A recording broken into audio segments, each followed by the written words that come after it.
कैसे हैं आप? आई होप यार आप लोग बहुत अच्छे होंगे। अच्छा दोस्तों, क्या आप जानते हैं हमारी दुनिया में भाई एक ऐसा भी देश है जहां मोटा होना गैर कानूनी है।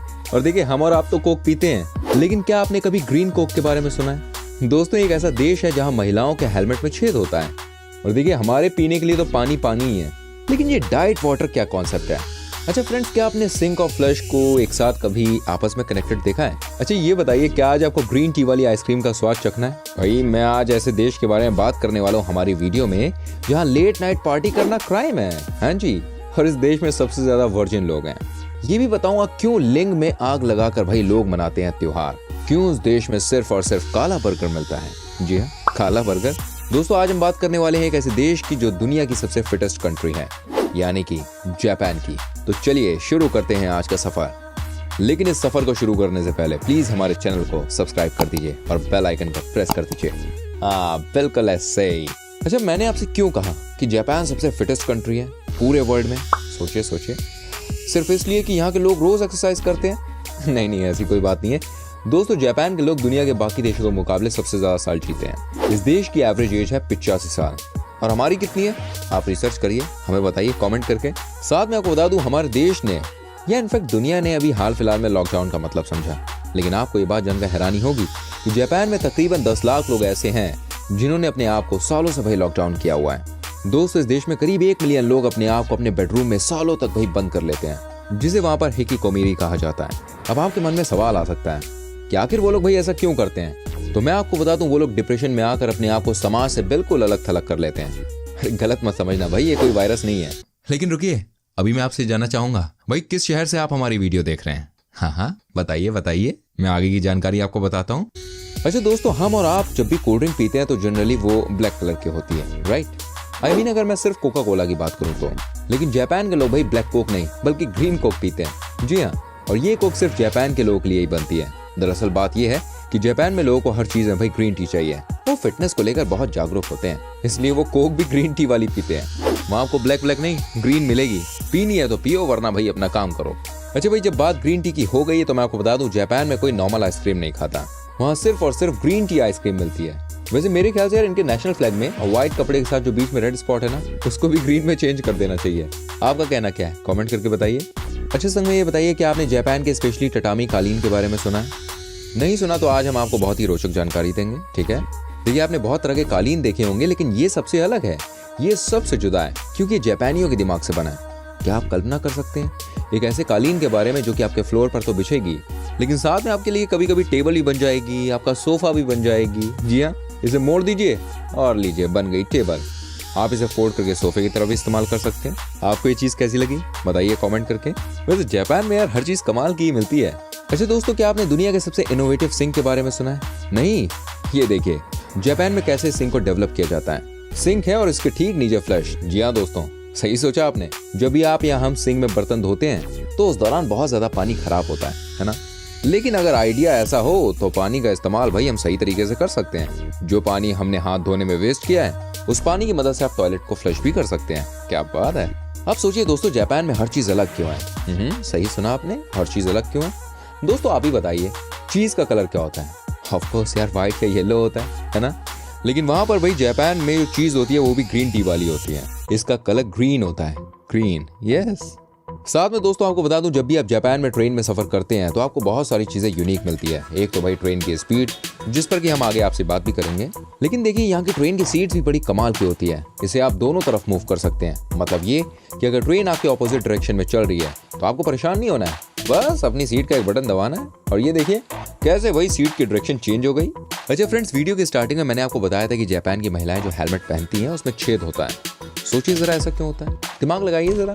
देखिए मैं आपको बताऊं, अक्सर हमने सुना है कि महिलाएं हेलमेट लगाने के बाद कई बार ये कंप्लेन करती हैं कि उनके सर में दर्द हो रहा है। दरअसल ऐसा उनकी चोटी की वजह से होता है। जब ये महिलाएं बाइक या स्कूटी चलाती हैं तो उनकी जो चोटी होती है वो हेलमेट में भाई फिट नहीं हो पाती है, जिसकी वजह से उनको तकलीफ होती है। लेकिन जापान का मामला अलग है। ये देखिए कैसे जापान की महिलाओं के लिए भाई नया हेलमेट तैयार किया गया है। कैसे हेलमेट में 2 छेद दिए गए ताकि लड़कियां अपनी चोटी को भाई हेलमेट में कंफर्टेबली एडजस्ट कर सकें। है ना कमाल। वैसे दोस्तों क्या आपको पता है कि जापान में आई एम सॉरी 20 अलग अलग तरीकों से बोल सकते हैं। जी हाँ, 20 तरीके हैं, कहें तो 20 अलग अलग स्लोगन। हम और आप तो भाई सॉरी कह के निकल जाते हैं। अच्छा हुआ यहाँ 20 तरीके नहीं है, वरना पत्नी और गर्लफ्रेंड तो कहती है 20 के 20 तरीके से बोलो तभी माफी मिलेगी। वैसे मैं आपको बता दूं दोस्त, जापान में रहकर अगर आप मोटे होते हैं तो मेरी जान ये वहाँ पर क्राइम है। बिल्कुल सही सुना आपने, वहाँ पे कोई मोटा नहीं दिख सकता। वैसे जब आप इतनी ग्रीन टी आप पिएंगे तो मोटे कहाँ से होंगे, सोचने वाली बात है। लेकिन फिर भी अगर आप ओवरवेट हो जाते हैं, वो भी बगैर किसी बीमारी के, तो भाई साहब हाल बुरा कर दिया जाएगा आपका। आपको सरकार की तरफ से वार्निंग दे दी जाती है कि 2 महीने के अंदर वेट लूज करना है। ये रूल यहाँ पे आ गया तो सबके कमर बन जाएगी। अच्छा फ्रेंड्स, ये बताओ कि आपने क्राइम सुमो कॉन्टेस्ट सुना है? इसके बारे में कभी भी सुना हो तो हमें कमेंट करके बताइए। अच्छा नहीं सुना तो कोई बात नहीं, मैं आपको बताता हूँ। ये कोई सुमो वोमो की फाइट नहीं है, मैं बात कर रहा हूँ क्राइम सुमो कॉन्टेस्ट की। एक्चुअली यार क्राइम सुमो कॉन्टेस्ट में जितने भी पहलवान होते हैं ना, उन्हें फाइट नहीं करनी होती है, बल्कि सभी पहलवानों को तरह तरह के फेस बनाकर भाई बच्चों को डराना और रुलाना होता है। सही सुन रहे हैं आप, बच्चों को डराना। साथ में आपको बताना चाहूंगा दोस्तों, जापान एकमात्र ऐसा देश है जहाँ पे डाइट वाटर मिलता है। जी हाँ, डाइट वाटर। आपको लग रहा होगा यार क्या पानी पीने से भी कोई वजन कम कर सकता है? दरअसल दोस्तों इसका नाम है डाइट वाटर और इसमें भाई बहुत सारे विटामिन होते हैं, मिनरल्स होते हैं। ऑफ कोर्स यार अगर आप जापान में हैं तो आप कैसे भूल सकते हैं ग्रीन टी को। जब भी आप जापान जाएं तो डाइट वाटर जरूर ट्राई करें, अच्छा लगेगा पीने में। अच्छा दोस्तों, जापान के जो कडल कैफे हैं वो दुनिया भर में यार बहुत ज्यादा पॉपुलर हैं। अगर आपको समझ में नहीं आ रहा यार ये कडल कैफे मतलब क्या होता है, तो मैं आपको बता दूं, इसका मतलब होता है बहुत ज्यादा प्यार देना। समझ गए? समझ गए हैं। अगर आप जापान जाएं तो जी मजे ले सकते हैं कडल कैफे के, जहाँ पर एक से बढ़कर एक खूबसूरत लड़कियां आपको बेइंतहा प्यार देंगी। ओहो हो, डिपेंड करता है कि आप कितना पैसा खर्च करना चाहते हैं। अगर आप चाहें और आपकी पॉकेट अलाउ करे तो आप 10 से 15 घंटे तक उनके साथ बहुत ही प्यारे से पल गुजार सकते हैं। क्या बात है, जापान का टिकट बुक करने का सोच रहे हो? घर पे बैठे रहो, अभी फिलहाल कहीं मत जाना, सेफ नहीं है। अच्छा दोस्तों, आप जानते हैं जापान में बर्गर किंग वाले काला बर्गर बेचते हैं। सबसे अच्छी बात तो ये है कि ग्रीन बर्गर नहीं है, मतलब सारी चीज़ें ग्रीन है। अब आप ये सोचिए काला क्यों है बर्गर? देखिए बात ऐसी है, वहाँ पे ब्लैक ब्रेड बनती है, सिर्फ जापान में ही होता है ऐसा। और इस ब्रेड की खासियत ये होती है कि इसमें बहुत तरह के बॉडी इम्यून बिल्डअप प्रोडक्ट्स डाले जाते हैं। तो जापान का बर्गर खाओ, हेल्थ बनाओ। दोस्तों जापान दुनिया का एकमात्र ऐसा देश है जहाँ बाहर से आए किसी भी इंसान को या उसके परिवार वालों को जापान का परमानेंट रेजिडेंट कार्ड अलॉट नहीं किया जाता। जी हाँ, बिल्कुल सही सुना आपने। भले ही आप वहाँ पे 20 साल क्यों ना रह लें, लेकिन वहाँ के लोग आपको कभी भी जापानी नहीं कहेंगे। उनका मानना है कि जो जापान में पैदा हुआ है या जिसके माता पिता जापान में पैदा हुए हैं, सिर्फ वही जापानी है। कोई ना, जान दो, हम हिंदुस्तानी खुश हैं। और दोस्तों आपको बता दूं, जापान दुनिया का एकमात्र ऐसा देश है जहां पर आपसे कभी पासपोर्ट दिखाने को कहा जा सकता है। जी हाँ, पुलिस आएगी और कहेगी दिखाओ and you have to show. तभी तो भाई कहा जाता है कि अगर आप रोड पर चल भी रहे ना तो प्लीज अपना पासपोर्ट कैरी करके चलें, अदरवाइज आपको सीधे जेल हो जाएगी। और मजे की बात तो ये है कि जो रूल है भाई ये जापान के लोगों पर भी एप्लीकेबल है। उनसे भी कभी भी कहा जा सकता है भाई साहब पासपोर्ट दिखाओ, पासपोर्ट। दोस्तों आपको बता दूं, यहाँ के जो लोग होते हैं वो बहुत जीते हैं। जी हाँ, बहुत फिट भी होते हैं। आप सोच रहे होंगे यार ये तो गॉड गिफ्टेड है। मैं बता दूं ऐसा कुछ नहीं है। दरअसल जापान की सरकार ऐसे नियम बनाती है जिससे हर जापानी खुद को फिट रख पाता है। तभी तो भाई कहा जाता है जापान में रात में 11 बजे के बाद भी आप बिल्कुल पार्टी नहीं कर सकते। वहाँ रात के 11 बजे सारे पब, डांस बार, सारी चीजें बंद हो जाती हैं। वहाँ पर एक ही नारा है, early to sleep, early to wake up. जैसे हम बच्चों को पोएम पढ़ाते हैं ना, ये वहाँ पे चलता है असल जिंदगी में। वैसे आपका इसके बारे में क्या ख्याल है, कमेंट कीजिए ना। आपको बता दूं जापान एक बहुत ही अलग देश है, जहाँ एक तरफ भाई वहाँ पे कडल कैफेज है तो वहीं दूसरी तरफ देश में सबसे ज्यादा वर्जिन लोग रहते हैं। अब देखिए ये मत पूछना भाई वर्जिन क्या होता है, सब पता है आपको, ठीक है ना? नहीं पता तो गूगल कर लो। आप जानते हैं 30 से 40 साल की उम्र तक के जो लोग हैं जनरली वो लोग वर्जिन है। सही है, ग्रीन टी पियो, ग्रीन टी।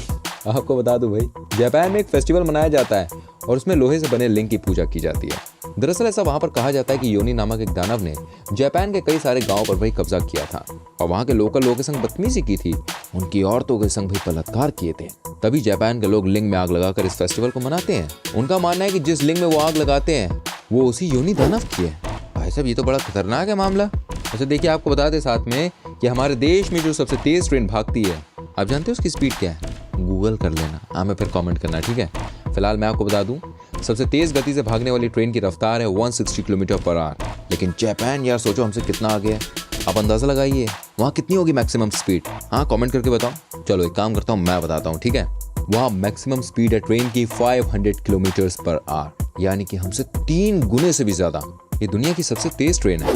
तो देखो मैंने आपको बहुत सारी बातें बताई, आप मुझे बताइए जापान की कौन सी बात आपको बड़ी अच्छी लगी हो। आप मुझे बताइए जापान की कौन सी चीज़ आपको बड़ी अच्छी लगी। कमेंट कीजिए, वीडियो को लाइक कीजिए, इसको शेयर कीजिए, हमारे चैनल को प्लीज़ सब्सक्राइब कीजिए। और हाँ, ऐसी और वीडियो देखनी है तब बेल आइकन को प्रेस कर दो। जो भी वीडियो बनाएंगे खुद ब खुद आपको मिल जाएगी। अब मैं आपसे मिलूंगा अगली वीडियो में, तब तक के लिए बाय बाय, टेक केयर।